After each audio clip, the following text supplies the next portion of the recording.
আমি নিয়ত করছি এদের সামনে কয়েকদিন পরে আইতেছে নির্বাচন, এটার আগ দিয়া দেশ থেকে চলে যাব, কয়েকদিন গিয়া বেড়ে আমু, উমরায়ও যাইতে পারি কিংবা অন্য জায়গায়ও যাইতে পারি। কেন জানেন? কারণ আমি এই তথাকথিত রাজনীতিতে বিশ্বাসই করি না। আমি না, শুধু এই উম্মাকে বলবো এই তন্ত্রমন্ত্রের পথ ছেড়ে দেন। মানুষ স্বপ্ন দেখতেছে, বিশাল স্বপ্ন, কোনো কিছুই হবে না, গোড়ার ডিম। এই সিস্টেম যতদিন পরিবর্তন না হবে, এই তন্ত্রমন্ত্রের পথ দিয়া চ্যালেঞ্জ করলাম, পরিবর্তন আসবে না। লিখে রাখেন, আজকে হুজুরের কথা ভালো লাগবে না, এই দল ওই দল করেন তো, বিভিন্ন দলে যুক্ত, নিজে মনে করছে হুজুর আমার দল আসলে তো একবারে স্বর্ণের পাহাড় দিয়া মুড়াইয়া একটা সোনার বাংলাদেশ করে ফেলবে। না ভাই, এই গোলামির তন্ত্রমন্ত্রের যে রাজনীতি, এটা দিয়ে আদৌ পরিবর্তন হবে না, হবে না, হবে না। আল্লাহর জমিনে আল্লাহর শাসন প্রতিষ্ঠা হবে। ইনিল হুকমু ইল্লা লিল্লাহ, আমার আল্লাহ তা'বুদু ইল্লা ইয়া। আল্লাহর জমিনে হুকুম চলবে একমাত্র কার? বলেন কার? 10 বছর পরে রায় হয়েছে, বা আসামি পক্ষ গিয়ে আপিল করবে, আরো 2-3 বছর আপিল শুনানি, আরো 3 বছর চলে গেলে রিভিউ, লিপ্ট আপিল, আপিল খারিজ, রিভিউ খারিজ, এরপরে সব কিছু শেষে আসামিকে কাঠগড়ায় নেওয়া হবে, আসামিকে ফাঁসির জন্য নেওয়া হবে। এরপরে আছে রাষ্ট্রপতির বিশেষ ক্ষমা। 15 বছর চলে গেছে, যারা বিচার ছিল এরা ছোটবেলা থেকে বৃদ্ধ হয়ে গেছে। এই তো শাসন, এই তো দুনিয়াবি শাসনের নমুনা। আমার ভাই উসমান হাদি হত্যা হয়েছে, আমার ভাই মুসাব্বির হত্যা হয়েছে, আরো যত হত্যা হচ্ছে, বিচারের নামে প্রহসন। এই গণতন্ত্রের বিচার এত ডিলে রে ভাই। খুন হয়েছে 2025 সালে, বিচারের রায় হয় 35 সালে, রায় কার্যকর হইতে হইতে 40 সাল, এরপরে 40 সালে গিয়া যদি কোনোভাবে রাষ্ট্রপতির ক্ষমা পাওয়া যায় তাইলে বিচার শেষ। প্রিয় ভাইয়েরা আমার, এই শাসন আমরা চাই? একটু কি বুঝে আসে? আপনাদেরকে একটা হালত শোনাই, শুনেন, এই উঠেন না, আপনাদেরকে একটা হালত শোনাই। আমি 10 মাস কারাগারে ছিলাম, কষ্ট পাচ্ছেন? আমি 10 মাস কারাগারে ছিলাম, 26 দিন রিমান্ডে। প্রথম দিকের কথা বলছি। হঠাৎ করে আমাকে নিয়ে আপনার কোর্টের মধ্যে তুলছে, হাজিরা দিতে গেছি। ওমা, আমি ওই সময় তো এত বুঝতাম না, মামলা এত অভিজ্ঞ ছিলাম না, জানতাম না। আমার একজন এসে বলতেছে পিপি কোর্টের মধ্যে, হুজুর আপনি কি দোষী না নির্দোষ? 10 মাস পরে, কয় মাস? আমি কি কয়? 10 মাস জেল খাটলাম, 26 দিন রিমান্ডে থাকলাম, এখন কয় দোষী না নির্দোষ? এটি কি কয়?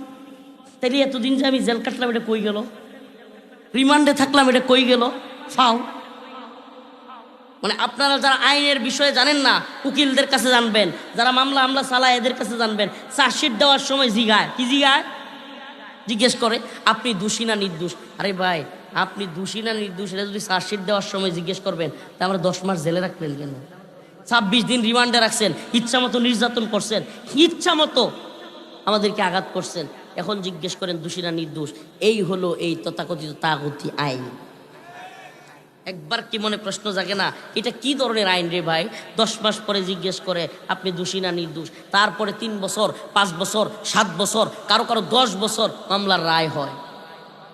আমি এক কথা বলছিলাম বক্তব্য দিতে গিয়া, একটু মিস্টেক হয়েছে, ইচ্ছা করে বলি নাই, সিরিয়াসলি বললাম যে আল্লাহর বিরুদ্ধে গেলে চেয়ারম্যান মানি না, ইসলামের বিরুদ্ধে গেলে, কোরআনের বিরুদ্ধে গেলে উপজেলা চেয়ারম্যান মানি না, আল্লাহর বিরুদ্ধে, ইসলামের বিরুদ্ধে গেলে, কোরআনের বিরুদ্ধে গেলে এমপি মানি না, মন্ত্রী মানি না, প্রধানমন্ত্রী মানি না, রাষ্ট্রপতি মানি না, যদি আল্লাহ এবং রসুলের, কোরআনের বিরুদ্ধে যায়। শর্ত কি ছিল?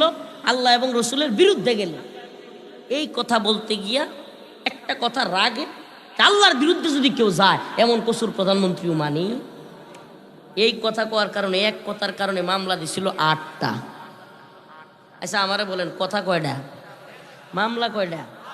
এক কথায় 8 মামলা চলে, এক কথায় 8 মামলা চলে। আমার অ্যাডভোকেট, বিএনপির সিনিয়র আইনজীবী, আমার মামলা লড়ছিলেন ব্যারিস্টার মাহবুবউদ্দিন কুকন, উনি প্রধান বিচারপতি তৎকালীন ওবায়দুল হাসান, নাম কি? ওবায়দুল হাসান, বাড়ি নেত্রকোনায়। এই লোকটা একটা ভণ্ড লোক। কদ আফলাহাল মুমিনুন, ইমানদাররা সফল কাম কারা? ইমানদাররা। আমরা কি ইমানদার হব? খাঁটি ইমানদার হব?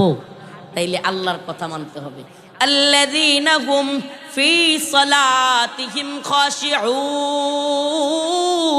আমার আল্লাহ বলেন ওই ঈমানদাররা সফল যেই ঈমানদাররা খুশু খুজুর সাথে নামাজ পড়ে। কি পড়ে? আমরা কে কে নামাজ পড়ি? আর তুলবেন না, আসুন না একটু নিয়ত করি যে আল্লাহ আজকে থেকে আর নামাজ ছাড়বো না। আপনাদের এই কথার ফুলঝুরি আর মানুষকে আশ্বাস দেওয়ার ফুলঝুরি এগুলা বন্ধ করতে হবে। 2000 ছাত্রের 2000 শত শত আলেমের লাশের বিনিময়ে, হাফেজের লাশের বিনিময়ে, শাহাদাতের বিনিময়ে 2024 সালের 5 আগস্ট আমরা এক নতুন বাংলাদেশ পেয়েছিলাম। নাম দেওয়া হয়েছে নয়া বন্দোবস্ত সংস্কার কমিশন। নতুন বন্দোবস্ত, তারপরে সংস্কার, তারপরে আমরা নতুন এক বাংলাদেশ গড়ব। কত কিছুর ফুলঝুরি দেয়া হলো, অথচ আমরা কি দেখলাম? আজকের বাংলাদেশে আমরা দেখলাম যে তথাকথিত সংস্কারের নামে, তথাকথিত এই নয়া বন্দোবস্তের নামে আমাদের ভাই শরীফ ওসমান হাদিকে দিনে দুপুরে হত্যা করা হচ্ছে। আমাদের ভাই গতকালকেও দেখলাম এক ভাই মুসাব্বির নামে গুলি করে তাকেও হত্যা করা হয়েছে। কি চলছে? আমরা এই খুনের বাংলাদেশ দেখতে চাই নাই। আরে কি আজীব অবস্থা! দিনে দুপুরে শুক্রবারে জুমার নামাজের পরে একজন পরিচিত মুখ যুবক তাকে হত্যা করা হচ্ছে, অথচ 6 ঘন্টা পরেই বলা হচ্ছে সেই শরীফ ওসমান হাদির হত্যাকারী নাকি ইন্ডিয়া চলে গেছে। এটা কি মগের মূল্য? এটা মগের মূল্য?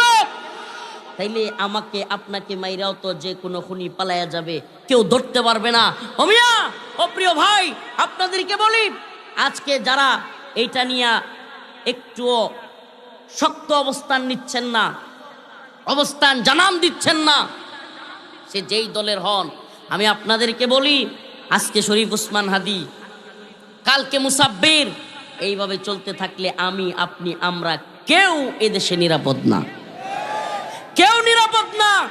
যারা আমাদের 2000 শাহাদাতের হাজার হাজার পঙ্গুত্ব বরণকারীদের পঙ্গু করার বিনিময়ে হাসিনা নামক এত বড় জালেম, যে কিনা এক জগদ্দল পাথরের মতো আমাদের মাথার উপর সওয়ার হয়েছিল, যে কিনা এদেশের শত শত আলেমদেরকে কারাগারে বন্দি করেছিল, দেশ বরেণ্য উলামায়ে কেরামকে জেলখানায় বন্দি রেখে হত্যা করে বের করেছিল, আলেম উলামাদেরকে যে জানাজা পড়তে পর্যন্ত দেয় নাই, এই এত বড় জগদ্দল পাথর, এত বড় জালিমকে ছোট্ট ছোট্ট ছেলেরা জীবন দিয়ে আমাদের জন্য এই সুন্দর নতুন বাংলাদেশ গড়বার জন্য, নতুন বাংলাদেশ গঠন করবার জন্য সুযোগ করে দিয়ে গিয়েছে।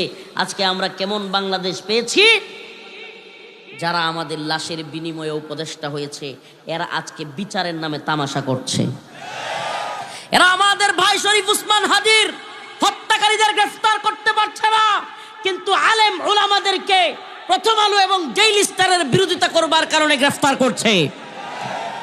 আমি জানতে মনে চাই, এই সরকারকে হাজার হাজার লাশের উপর দিয়ে ক্ষমতায় এসে হালুয়া রুটি আর এসির বাতাসকে উপদেষ্টাগিরি শেষ করে 12ই ফেব্রুয়ারি কারো হাতে ক্ষমতায় তুলে দিয়ে চলে যাবেন, বাংলার জনগণ আপনাদেরকে জুতা পিটা করবে। আমাদের ভাই শরীফ ওসমান হাদির বিচার করতে না পারলে এই বৃদ্ধ বয়সে তথাকথিত নোবেল বিজয়ীরা লাঞ্ছিত হবে, অপমানিত হবে। এই লাঞ্ছনা তোদের কপালে আছে। আমাদের ভাই শরীফ ওসমান হাদির বিচার করতে হবে, অন্যথায় আমরা বাংলার জমিনে বিচার করতে বাধ্য করব ইনশাআল্লাহ।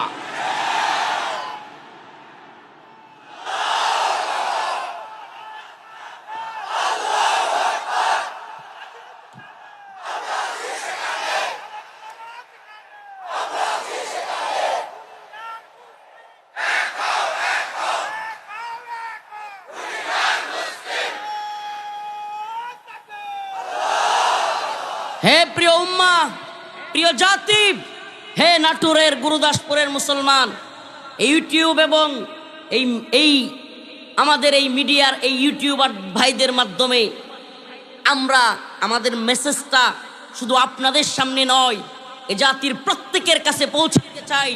বলতে চাই, আমাদের ভাই শরীফ ওসমান হাদি ছোট্ট একটা কথা বলেছিল যে আমি এই আজাদির লড়াইয়ে এই দিল্লি না ঢাকা, এই দিল্লির গোলামি থেকে বাংলাদেশকে মুক্ত করবার জন্য আমি আমার জীবন বিলিয়ে দিতে প্রস্তুত। কিন্তু আমার জাতির কাছে আমার একটা ছোট্ট চাওয়া, আমার যদি আমাকে হত্যা করা হয়, যদি আমাকে শহীদ করা হয়, আমার বিচারটা যেন হয়। এতটুকু আশা আমার ভাই করেছিল। কিন্তু এই ইন্টারিম, এই সরকার যে ছাত্রদের উপর বর করে ক্ষমতায় আসলো, এই গাদ্দারের দল, এই মুনাফিকের দল, এই বেঈমানের দল, এই উপদেষ্টারা, এই গাদ্দাররা আমার ভাই শরীফ ওসমান হাদির হত্যাকারীকে ধরতে পারলো না। এখনো পর্যন্ত একটা খুনি লাইভে আইসা ভিডিও বক্তব্য দেয়। এর চাইতে কষ্টের, এর চাইতে কলিজা ফাটার আরো কিছু আছে? বলেন না। আমার আপন ভাই, আপনার আপন ভাইরে যদি হত্যা কইরা এইভাবে ফয়সাল করিম নামের যে দাউদ ফয়সাল ছেলেটা যেইভাবে ভিডিও বক্তব্য দিচ্ছে, এইভাবে যদি ভিডিও বক্তব্য আমার আপনার ভাইকে হত্যা করে দিত, কলিজায় সামলাইতে পারতেন? কলিজা সামলাইতে পারতেন? আরে মিয়া, এই তথাকথিত সিসি সে বলে এটা নাকি বিচ্ছিন্ন ঘটনা। গতকালকে নিউজে দেখলাম আরেকজনও বলতেছে মুসাব্বির হত্যাকাণ্ড নাকি বিচ্ছিন্ন ঘটনা। আরে আমি, আপনি যেদিন মরবেন এই দিনও আরেকজন বলবে বিচ্ছিন্ন ঘটনা। এই খুনের সংস্কৃতি চালু করতেছেন, এক খুনের রাষ্ট্র চালু করতেছেন। বিচারহীনতা, উদাসীনতা, খুন, অস্ত্রের এক লুটপাটের এক মহড়া।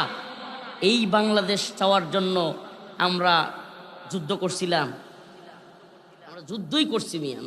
কি বলবো আপনাদেরকে, 4 আগস্ট, 3 আগস্ট কিংবা এই সমস্ত দিনগুলোতে আন্দোলনে নামা স্ত্রীর কাছ থেকে, আমি নিজে আমার কথা বলছি, স্ত্রীর কাছ থেকে, মার কাছ থেকে কান্না করতেছে, বাবা যাইস না বাবা।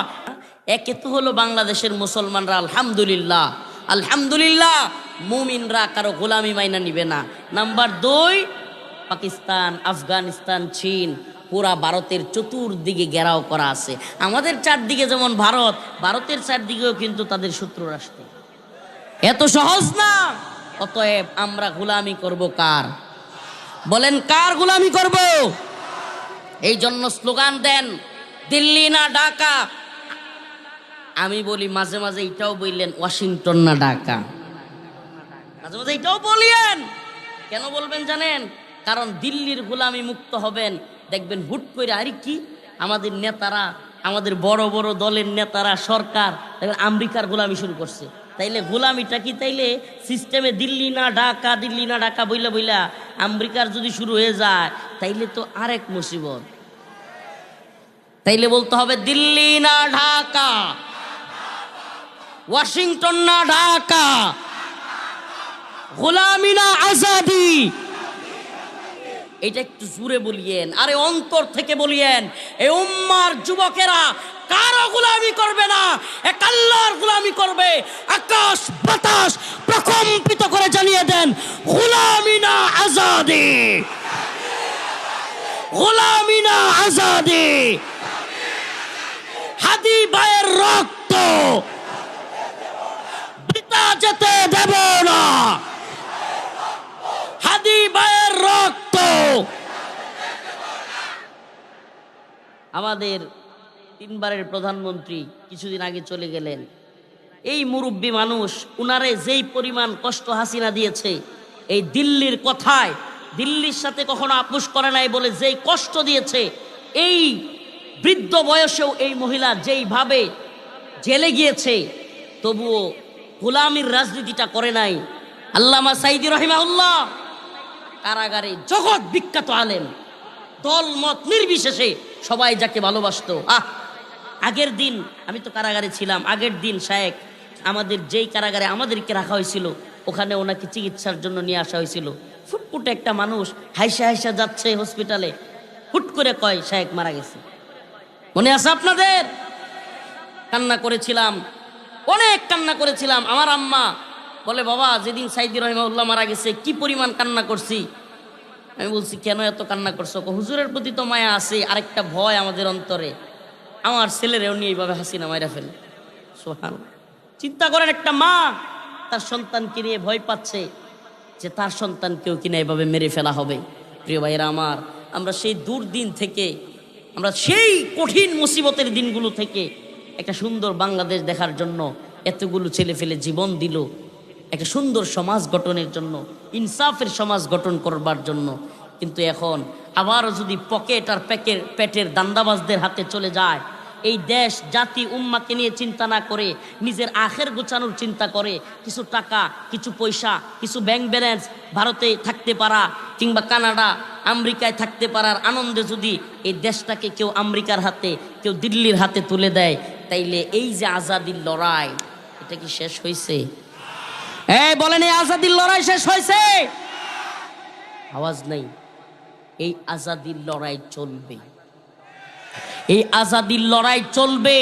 মুমিনদেরকে বলি, এদেশের তাওহীদপন্থী মর্দে মুজাহিদদেরকে বলি, এই উম্মার যুব সমাজকে বলি, ও উম্মার যুবকেরা তৈরি হও। হাতে যদি অস্ত্র তুলে নিতে হয়, দিল্লির গোলামি চলবে না।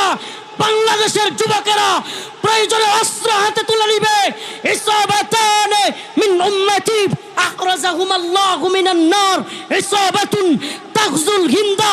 আমার তোমার নবী আকায়ে নামদার তাজদারে মদিনা সরদারে দু আলম মুহাম্মদ আরবি সাল্লাল্লাহু আলাইহি সাল্লাম বলেছেন, আমার উম্মতের একটা দলের সাথে হিন্দুত্ববাদী, ব্রাহ্মণ্যবাদী, তাগুতি শক্তির এক রক্তকয়ী যুদ্ধ হবে, যেই যুদ্ধের নাম হবে ইসাবাতুন তাগজুল হিন্দা।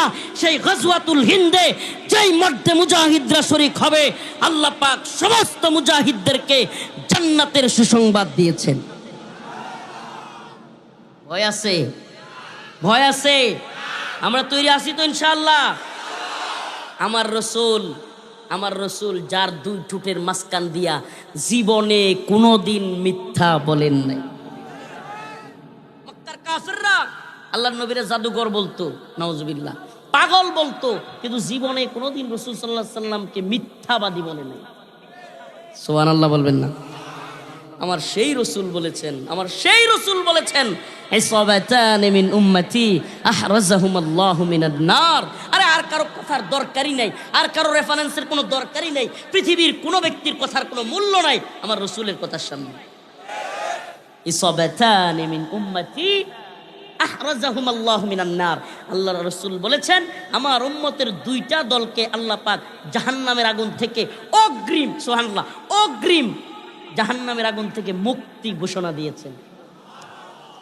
যুদ্ধ এখনো করি নাই, অগ্রিম মুক্তি। সুবহানাল্লাহ বলবেন না?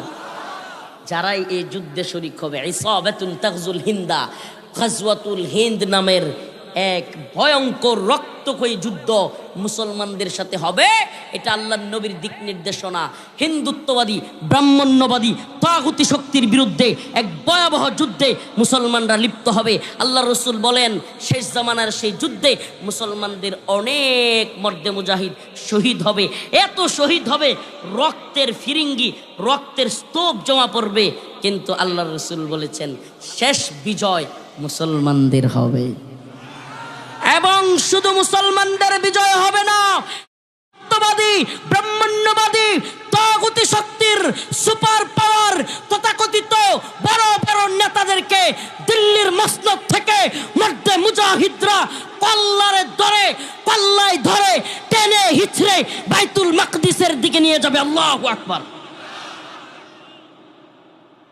আল্লাহ রাসূল বলেন যে কল্লায় ধরে ধরে টান দিয়া দিল্লি থেকে বাইতুল মাকদিসের দিকে, তখন দিল্লি বিজয় হবে। দিল্লির মসনদে কালেমার পতাকা পথ করে উড়বে। সেই কালেমার পতাকা নিয়ে এক কালো পতাকা বাহিনী পথ করে বাইতুল মাকদিসের দিকে যাবে। কোনো একদিন এ দেশের আকাশে কালেমার পতাকা উড়বে। সুবহানাল্লাহ। দেখতে চান? কোনো জাতীয়বাদের পতাকা নাই, কোনো ধরনের তন্ত্রমন্ত্রের পতাকা নাই, এক আল্লাহর কালিমা লা ইলাহা ইল্লাল্লাহর পতাকা। সবার পতাকা এক, লা ইলাহা লা ইলাহা লা ইলাহা লা ইলাহা লা ইলাহা। গোলামি কার? গোলামি কার? এ মুমিন, প্রত্যেকটা মুমিন আওয়াজ দিয়া বলেন, গোলামি কার? গোলামি কার? গোলামি কার? দিল্লির গোলামি, আমেরিকার গোলামি, চীনের গোলামি, রাশিয়ার গোলামি, তন্ত্রমন্ত্রের গোলামি। গোলামি কার? এক আল্লাহর গোলামি করি। জবান চলবে আল্লাহর জন্য, কথা হবে কার জন্য?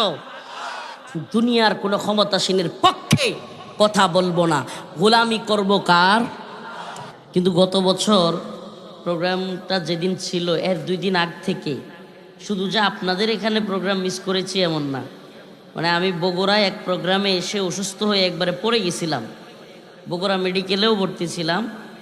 এরপরে টানা কয়েকদিন মাহফিল করতে পারি নাই। মেরুদণ্ডে প্রচুর ব্যথা ছিল, হাড়ে ব্যথা ছিল, মানে ওইটা দাঁড়াইতেও পারতাম না, এমন অবস্থা ছিল। তো সেই জন্য গত বছরের প্রোগ্রামে শরীক হওয়া সম্ভব হয় নাই। আসলে আমরা মানুষ, আমরা রোবট না, আমরা মানুষ। আমরা চাইলেও সব কিছু করতে পারি না। মানে আপনি আমি একটা প্ল্যানিং করব, কিন্তু দিন শেষে প্ল্যানিংটা হবে কি হবে না, এটা বাস্তবায়ন করবেন কি করবেন না, এইটা উপরওয়ালার ইচ্ছা। এই যে আপনাদের উপচে পড়া বীর, এই যে মানুষের ভালোবাসা, সুবহানাল্লাহ, এটা একটা বিরাট বিষয়। আমি কৃতজ্ঞতা স্বীকার করছি এবং শুকরিয়া আদায় করছি।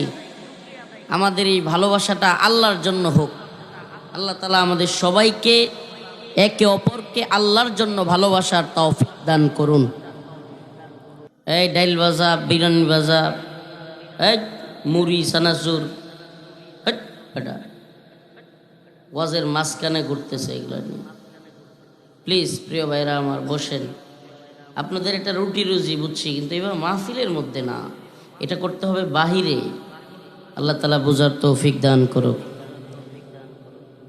আমরা তো মুমিন, কি বলেন? আমরা কি? এই কথার মধ্যে কোনো ভেজাল আছে? আওয়াজ দিয়া বলেন। মুমিন বুঝেন? যে আল্লাহর উপর ঈমান আনে, আখিরাতের উপর ঈমান আনে, তারে কি বলা হয়? কোথায় গেছেন? হ্যাঁ, শীতের রায় হুজুর, কোথায় গেছি? আমাদের নেত্রকোনায় কয় হিতলা হয়ে গেছে, হিতলা। আপনি করেনি কি কয়? জিমায় গেছে না, না, মানে মুড়ি বস্তা খুলে রাখলে ঢাকায় বলে পুতায় গেছে, আমাদের নেত্রকোনায় বলে হিতলা হয়ে গেছে। হ্যাঁ, এই যে এটা কি বলতেছে, সিমটায় গেছে, নরমি গিয়ে। আচ্ছা আচ্ছা, বুঝছি। তো আপনারা কি পুতায় গেছেন? একটু হাত তুলেন তো, কেডা কেডা পুতাইছেন? কেডা কেডা পুথান নাই? জজবা আছে, হাত তুলেন। লিল্লাহি তাকবীর, নারে তাকবীর, মাশাআল্লাহ। আমরা শেষ নবী মুহাম্মদুর রাসূলুল্লাহর উম্মত। আমরা হলাম রাসূল সেনা, ভয় করি না বুলেট বোমা। আমরা হলাম রাসূল সেনা, বলতে পারবেন? আমরা হলাম রাসূল সেনা, ভয় করি না বুলেট বোমা। মাশাআল্লাহ। তাইলে না বোঝা যাইব যে আপনারা ওয়াজের লাগি তৈরি আছেন। আর যদি আপনারাও ঘুমান, আমি একটু আগে ঘুম থেকে উঠে আইছি, তাইলে তো আর ওয়াজ হবে না। আমরা মুমিন। আমরা কি? মুমিন। قد أفلح المؤمنون।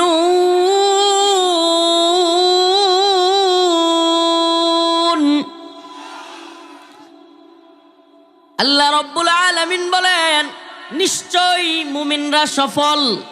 সুবহানাল্লাহ। কারা সফল? এলাকার মেম্বার সব সফল, আল্লাহ বলছে। চেয়ারম্যান সব সফল, বক্তা সফল, মুফতি সফল, এমপি সফল, মন্ত্রী সফল, জজ, ব্যারিস্টার, উকিল কিংবা ডাক্তার সফল, দুনিয়ার কোটি টাকার মালিক সফল, বাড়িওয়ালা, গাড়িওয়ালা, সুন্দরী নারীকে বিয়ে করনেওয়ালা কিংবা বিদেশে সেটেল হইতে পারা, এইগুলো সফল। আল্লাহ বলেন নাই আল্লাহ তাআলা বলছেন কদ আফলাহাল মুমিনুন, নিশ্চয়ই মুমিনরা সফল কারা। কিন্তু আল্লাহ রাব্বুল আলামিন অন্য এক আয়াতের মধ্যে বলেন ওয়া মিনান নাস মান ইয়াকুলু আমান্না বিল্লাহি ওয়া বিল ইয়াউমিল আখির ওয়া মা হুম বিমুমিনিন। তোমাদের মধ্যে কিছু লোক আছে যারা মুমিনদের সামনে আইসা, মাহফিলে আইসা, মসজিদে গিয়া, জানাজায় গিয়া বিরাট বড় হাজী সাহেব, বিরাট বড় মুসল্লি সাহেব, বিরাট বড় ইমানদার, বিরাট মুমিন। এটা আমার কথা না, কার কথা? ওয়া ইযা লাকুল্লাযীনা আমানু ক্বালু আমান্না। আল্লাহ বলেন তোমাদের মধ্যে এমন কতক লোক আছে যারা মুমিনদের সামনে গিয়া ওয়া ইযা লাকুল্লাযীনা আমানু, যখন মুমিনদের সাথে তাদের সাক্ষাৎ হয় তারা বলে আমান্না, ওয়া ইযা খালাউ ইলা শায়াতিনহিম ক্বালু ইন্না মাআকুম। আবার যখন শয়তানের দলের সাথে মিশে, শয়তানের দল বুঝেননি? ইমানদার বাদ দিয়া যেই দল আছে সব দল শয়তানের দল। ঈমানওয়ালাদের দল বাদ দিয়া যত দল আছে সব দলের নাম কি? আল্লাহ বলেন শয়তানের দলের সাথে যখন শরীক হয়, মদ, গাঁজা কিংবা ইয়াবা, ফেন্সিডিল, হিরোইন কিংবা জঘন্য কাজের সাথে যখন মিশে থাকে, ওই ধরনের মানুষের সাথে যখন তারা শরীক হয় তখন বলে আরে আমরা তো ওই হুজুরদের সাথে মজা করতেছিলাম, হুজুরদের সাথে অভিনয় করতেছি, আসি তো তুমগর লগেই। এরা যখন বাংলাদেশের মুসলমানদের সামনে থাকে দাড়ি টুপি পাঞ্জাবি লাগায়, আবার মাঝে মাঝে হিজাব লাগায়। নির্বাচনের আগে কি লাগাইতো হাসিনা? হিজাব লাগায়। আবার ভারতে গিয়া বলে কলু ইন্না মাআকুম, আমরা তো তোমাদের সাথেই আছি। সুবহানাল্লাহ। এটা কে বলেন? আল্লাহ। আল্লাহ বলতেছেন যে এরা মুমিনদের সামনে ইমানদারের সাজ সাজে, কিন্তু হিন্দুদের সামনে গিয়া, ভারতে গিয়া বলে কলু ইন্না মাআকুম, আরে আমরা তো তোমাদের সাথেই আছি। ইন্নামা নাহনু মুস্তাহজিউন। এরা বলে যে এরা হইলো মজা করে আমাদের সাথে, মুমিনদের সাথে। আল্লাহরে ধোঁকা দেয়, মুমিনদেরকে ধোঁকা দেয়। আল্লাহ বলে না না, অসম্ভব। ইখাদিউনাল্লাহ ওয়াল্লাযীনা আমানু, ইখাদিউনাল্লাহ ওয়াল্লাযীনা আমানু। আল্লাহ বলেন এরা মনে করে এরা মুমিনদেরকে ধোঁকা দিতেছে, এরা মনে করে এরা আল্লাহরে ধোঁকা দিতেছে। আল্লাহরে ধোঁকা দেওয়া মানে কি? আসলে অন্তর থেকে সে নামাজি না। অন্তর থেকে সে নামাজি হইলে, অন্তর থেকে সে ইমানদার হইলে ফজরের নামাজ ছাড়তে পারতো? সত্যি বলবেন, ছাড়তে পারতো? গতকালকে আমাদের নেত্রকোনা জেলার এসপি সাহেব আমারে বলতেছে হুজুর আমার একটু নসিহত করেন। আমার খুব ভালো লাগছে বিষয়টা। আমি বললাম কি নসিহা করব? ছোট্ট একটু নসিহা করি। আর দিন ও আন নসিহা, আল্লাহ রসুল হাদিসের মধ্যে বলেছেন দিন হলো উপদেশ। দিন কি? দিন হলো উপদেশ। যেহেতু আপনি বলছেন নসিহা করার কথা, ছোট্ট একটা শব্দে নসিহা করি। আমাদের সালাফগণ যেটা করতেন, সাহাবায়ে কেরাম যেটা করতেন, আল্লাহর নবীর সাহাবায়ে কেরাম কেউ যদি বলতো আমাকে নসিহত করেন, তাইলে সাহাবায়ে কেরাম যে নসিহত করতেন এক কথাই সেই নসিহত আপনাকেও করি, ইত্তাকুল্লাহ, আল্লাহকে ভয় করুন। কাকে ভয় করুন? এর চেয়ে বড় নসিহত আর নাই। আল্লাহকে ভয় করুন ভাই। চুরি করার ক্ষেত্রে আল্লাহকে ভয় করুন, জিনা করার ক্ষেত্রে আল্লাহকে ভয় করুন, সুদ ক্ষেত্রে আল্লাহকে ভয় করুন, মদ খাওয়ার ক্ষেত্রে আল্লাহকে ভয় করুন। যত ধরনের খারাপ কাজ আছে, কোনো কিছু সামনে আসার সাথে সাথে যদি কোনো ব্যক্তি মনে করে আমাকে তো একজন মালিকের সামনে গিয়া দাঁড়াইতে হবে, কি করতে হবে? একজন মালিকের সামনে দাঁড়াইতে হবে। وَكُلُّهُمْ آتِيهِ يَوْمَ الْقِيَامَةِ فَرْدًا। আল্লাহ বলেন তোমাদের প্রত্যেককে, ও শাহাবুদ্দিনের ছেলে রফিকুল ইসলাম, ও অমুকের ছেলে অমুক, ও তমুকের ছেলে তমুক, প্রত্যেককে আল্লাহ পাকের সামনে ওয়াকুল্লুহুম আতিহি ইয়াউমাল কিয়ামাতি ফারদা, এক এক করে 100 জন নিয়ে যাওয়ার সুযোগ নাই। নমিনেশন কনফার্ম করতে 5000 লোক নিয়ে যান, কিন্তু আল্লাহর সামনে বলেন না কয়জন যেতে হবে? অকুল্লুহুম আতিহি ইয়াউমাল কিয়ামাতি ফারদা। এই বেটাই, তোমারে বলছি বুঝো নাই? তোমার এই বাদাম বিক্রির সব টাকা আমি দিব, প্লিজ তাও বসো। বুঝতেছো না বেটা? এটা একটা দৃষ্টির ইয়া লাগে, খুব বয়ানের একটা ইয়া চলে যায় ভাই, মুড নষ্ট হয়ে যায়। ওয়াকুল্লুহুম আতিহি ইয়াউমাল কিয়ামাতি ফারদা। আমাদের প্রত্যেককে আল্লাহর সামনে হাজির হতে হবে। কয়জন করে বলেন? কয়জন করে? একজন করে হাজির হইতে হবে। সকলকে একজন একজন করে। আরে কি সফলতা অর্জন করবা এই দুনিয়ায়? এই বাংলাদেশে সর্বোচ্চ পাওয়ার প্রধানমন্ত্রী, তার চাইতে বেশি ক্ষমতা তো বাংলাদেশে আর কোনো পাওয়ারের নাই। আছে? 3-4 বারের প্রধানমন্ত্রী, বাংলাদেশের সবচাইতে প্রভাবশালী ক্ষমতাশালী প্রধানমন্ত্রী পালায় গেছে কি যায় নাই? আবার 3 বারের প্রধানমন্ত্রী অসুস্থ থাকতে থাকতে মৃত্যু শয্যায় দীর্ঘদিন বিছানায় পড়ে থাকতে থাকতে মৃত্যুবরণ করছেন না করেন নাই? 3-4 বারের সাধারণ সম্পাদক, কয়েকবারের মন্ত্রী, বিশাল পাওয়ারফুল লোক, নোয়াখালীর মানুষ, ইন্ডিয়ার হসপিটালে ভর্তি। কথা বলেন? এই দুনিয়া কিছুই না, কিছুই না। ঠিক কি ঠিক না? এই দুনিয়া কিছুই না রে বাবা, কিছুই না। এটা আপনি একটা রঙিন, আপনাকে একটা খ্বাব, একটা স্বপ্নের মতো আপনার সামনে হাজির মনে হচ্ছে। আরে কত সুন্দর, সুজলা সপলা, পরিপাঠি, কত নাজ নিয়ামত, কত বুক, কত কিছু। আসলে কিছুই নাই। কেন কিছুই নাই? আরে যেই ব্যক্তি খাইছে, এই ব্যক্তিরে যদি আবার 2 প্লেট খাবার দেন, খাইতে পারবে? কেন বললাম? আরে ভাই, পেটের মধ্যে যদি খিদা থাকে, প্রচুর খিদা, বিরিয়ানি পছন্দ করেন? কি পছন্দ করেন? মনে করেন কোনো ব্যক্তি বিরিয়ানি পছন্দ করে, পেটের মধ্যে প্রচুর খিদা, বিরিয়ানি দিছে, আইরে মজা আর মজা, 2 প্লেট খাইয়া ফেলছে, বর পেট, ডেক ছাড়তেছে। কি ছাড়তেছে? উপর দিয়ে এরকম ইয়া ছাড়তেছে। এরপরে যদি তারে বলা হয় তোরে আরো 3 প্লেট খাইতে হবে, পেট ভরে খাইছে, এখন আরো 3 প্লেট খাইতে হবে, ওর অন্তরের মধ্যে কি মজা লাগবে নাকি সাজা? তার মানে বোঝা গেল এই খাওয়ার মজাটাও কিছু সময়ের জন্য। ঠিক কি ঠিক না? ঘুমের মজা, মনে করেন আপনি রাত্রে ঘুমান নাই, সারা রাত ঘুমান নাই, পরের দিন দিনেও ঘুমাইতে পারেন নাই। আরে বাপরে, পরের দিন যে ঘুম এত মজা লাগবে, মনটা চাইব সারা রাত ঘুমাই। মনে করেন ঘুমাইছেন, এশার পর থেকে নিয়ে ফজর পর্যন্ত ঘুমাইছেন, আবার ফজরের পর থেকে জোহর পর্যন্ত ঘুমাইছেন। এখন যদি কয় জোহর পরে লাঠি নিয়ে, এই তুই এখন থেকে নিয়ে আবার আগামীকাল ফজর পর্যন্ত ঘুমাইতে হইব, এই লোক ঘুমাইতে পারবে? বোঝা গেল ঘুমের মজা শেষ। ঘুমের মজা কি? আরে এই দুনিয়ায় খাওয়ার মজা, ঘুমের মজা, পেট ভরে খাওয়ার পরে আরো 2 প্লেট দিলে আর মজা থাকে না। ঘুমায় গেলে ঘুমের মজা যখন শেষ হয়ে যায়, বিছানা থেকে উঠতে মনে চায়, মন চায় একটু হাঁটি, মন চায় একটু চা খায়, একটু ঘুরি, তখন যদি বলা হয় আরো বিছানায় 2 দিন ঘুমা, এটা কি আরাম হবে না সাজা? আল্লাহ তাআলা যেন সব কিছুর মধ্যে মজা শেষ করে দিয়া। আপনি কিছুদিন দেখবেন, আমি জানি না আপনাদের হয় কিনা, আমার হয়েছে। মনে করেন কোনো একটা জিনিস আপনি খুব পছন্দ করেন, খাবার, কিছুদিন খাবেন খাবেন খাবেন খাবেন, একটা সময় গিয়ে দেখবেন ও মা, এটা ভালো লাগে না। এটা আমার হয়েছে, আপনাদের হয় কিনা জানি না। কোনো একটা জিনিস পছন্দ করি, কিছুদিন খাই, খাওয়ার পরে দেখা যায় এই জিনিসটা আর ভালো লাগে না। ঠিক কি ঠিক না? কেন?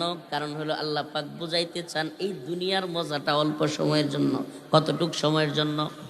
এই দুনিয়ার মজা অল্প সময়ের জন্য। এই জন্য ঈমানদারদের জন্য আল্লাহর কাছে রয়েছে এক চূড়ান্ত সফলতা, জান্নাত।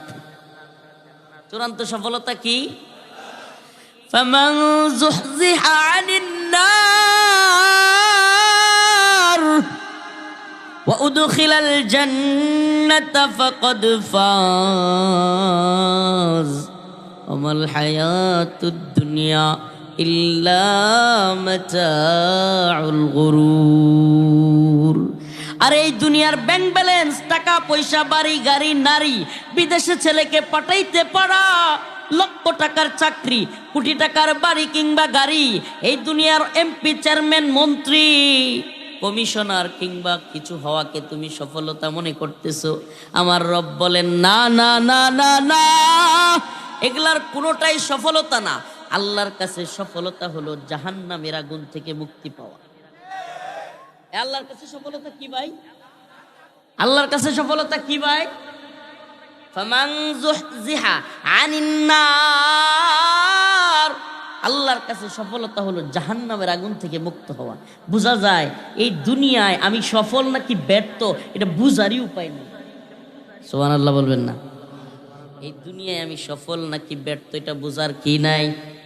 আমি যদি জান্নাত পাই, জাহান্নামের আগুন থেকে মুক্তি পাই, বুঝা গেল আমি কি সফল, বুঝা গেল আমি কি সফল। আর যদি এটা না করতে পারি, ইমানদার হিসেবে কবরে না যেতে পারি, মুনাফিকের জিন্দেগি যদি আমার গঠন হয়, আল্লাহ মাফ করুক।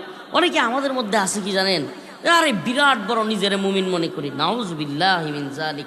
আল্লাহ রাসূলের সাহাবায়ে কেরাম নিফাকের ভয় করতেন, হযরত ওমর নিফাকের ভয় করতেন, হযরত আবু বকর নিফাকের ভয় করতেন। আরে হযরত আবু বকর, হযরত ওমর, বিশেষ করে হযরত ওমর তো আল্লাহর নবীর এক সাহাবীর কাছে রাসূলুল্লাহ সাল্লাল্লাহু আলাইহি ওয়াসাল্লাম একটা লিস্ট দিছিলেন। লিস্ট কি?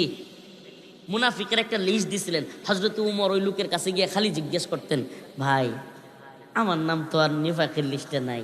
সুবহানাল্লাহ। বলতেন, ভাই মুনাফিকের লিস্টে কি আমার নাম আছে? আরে যে ওমরের আল্লাহর রাসূল বলেছেন রাদিয়াল্লাহু আনহুম ওয়া রাদু আন, যাদের ব্যাপারে আল্লাহ বলছেন আমি নিজে তাদের প্রতি রাজি, তারাও আমার প্রতি রাজি। জান্নাতের সুসংবাদ পাওয়া আশারায়ে মুবাশশারার 10 জন আল্লাহর প্রিয় সাহাবীর একজন হলো হযরত ওমর। আরহাম উম্মতি বিউম্মতি আবু বকর ওয়া আশাদ্দুহুম ফি আমরিল্লাহি ওমর। সুবহানাল্লাহ। সেই ওমর রাদিয়াল্লাহু আনহু, যার আল্লাহর রাসূল বলেছেন যাকে জান্নাতে সুসংবাদ দুনিয়াতে দেয়া হয়েছে, সেই লোক নিফাকের ভয় পাইতেন। কি পাইতেন? নিফাকের ভয় পাইতেন। আর আমরা নিজেরে এমন ইমানদার মনে করি, এমন নিচিনচিলা মনে করি, আমি নামাজ পড়ি না কি হইছে, আমি বড় ইমানদার, নাউজুবিল্লাহ। আমি রোজা রাখি না কি হইছে, আমি বড় ইমানদার। চায়ের স্টলে দাওয়াত দিতে গেলে, ভাই আসসালামু আলাইকুম, ভাই একটু যদি মসজিদে আসতেন, ভাই ভাই আসুন না একটু মসজিদে যাই। ওরে বাবা মিয়া, আমি কি আপনার চাইতে কম ইমানদার নাকি? আপনি নামাজ পড়লে কি হয়েছে, আপনার নামাজের চাইতে আমি বড় ইমানদার। চাপাবাজ আছে না নাই? আমি বলি, ভাই আপনি কেমন ইমানদার? আপনার যে ইমান আপনাকে চায়ের স্টল থেকে মসজিদ পর্যন্ত নিতে পারে না, আপনার ওই ইমান আপনাকে জাহান্নাম থেকে জান্নাতেও নিতে পারবে না। যদি জান্নাতে যেতে চান, নামাজ পড়তে হবে কি হবে না? প্রথম শর্ত হলো ইমানদার হইতে হবে। আল্লাহ বলেছেন ইন্নাল্লাযীনা আমানু ওয়া আমিলুস সলিহাত কানাত লাহুম জান্নাতুল ফিরদাউসি নুজুলা। প্রথম হলো ঈমান আনতে হবে, তারপরে জান্নাত। প্রথম কি? তারপরে প্রথম কি? তারপরে নেক আমল। ঈমানের পরে নেক আমল, তারপরে হলো কানাত লাহুম জান্নাতুল ফিরদাউসি নুজুলা। অতএব বোঝা গেল, যদি কেউ আল্লাহকে ধোঁকা দেয়, যদি কেউ ঈমানদারদেরকে ধোঁকা দেয়, এই ব্যক্তি কি ঈমানদার নাকি মুনাফিক? বলেন, ঈমানদার নাকি মুনাফিক? আমাদের সমাজে এই চরিত্রের লোক কম না বেশি? ওয়াদা করলে ওয়াদা খেলাফ করে, আমানত রাখলে খেয়ানত করে, কথা বললেই মিথ্যা বলে, অজস্র মিথ্যা, অজস্র নিফাক আমাদের সামনে। বিশেষ করে নির্বাচন আসলে তো নিফাকের অভাব না। আল্লাহ আমাদেরকে হেদায়েত দান করুক, সবাইকে হেদায়েত দান করুক।